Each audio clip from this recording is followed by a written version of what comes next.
meron na akong kakilala na OFW. Medyo malapit siya sa akin kaya madalas siya mag-open sa akin about dun sa experience niya sa pagiging OFW.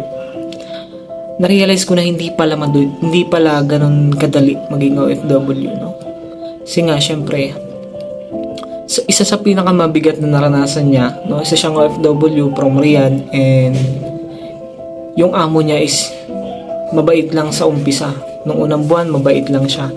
And after nun, ng mga sumunod na buwan hanggang matapos yung actually hindi natapos yung kontrata niya kasi nga nakapag siya dun sa amo niya or dun sa agency nila na makalipat siya na ibang amo, no? So buti nga hindi siya pinagsamantalahan. Yun ang pinaka mabuting nangyari sa kanya sa kabila ng mga nangyari. Pero ang na-realize ko sa pagiging OFW talaga is hindi lang siya basta pakikipagsapalaran.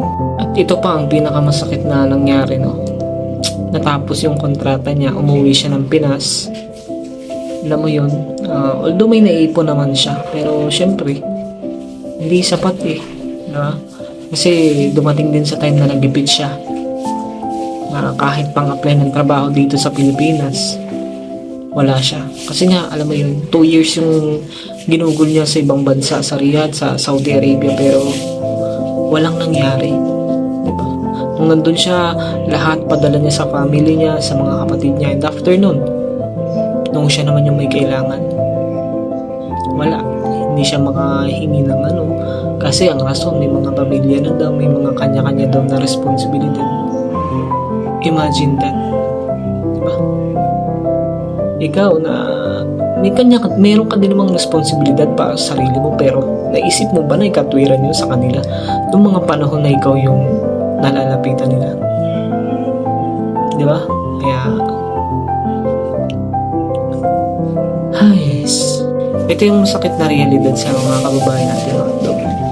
Hindi ko sinabi na huwag kayong mag-OFW, pero ang point ko kasi is kung meron namang choice na hindi mo naman na kailangan ng gawin yun, diba?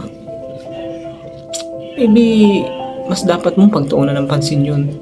Or kung OFW ka naman na nandyan ka na sa ibang bansa at wala ka ng choice, why not mag-isip ka ng ibang paraan? Magkaroon ng another source of income para pag uwi mo dito sa Pinas, hindi ka zero. At least kahit pa paano may nasisimulan ka na. Pag nakapag-for good ka dito sa Pilipinas, may masisimulan ka. May masasabi ka sa sarili mo na naipundar ka. Kahit hindi bahay, kahit hindi ari-arian. At least investment man lang para sa sarili mo, diba? So yun lang, share ko lang.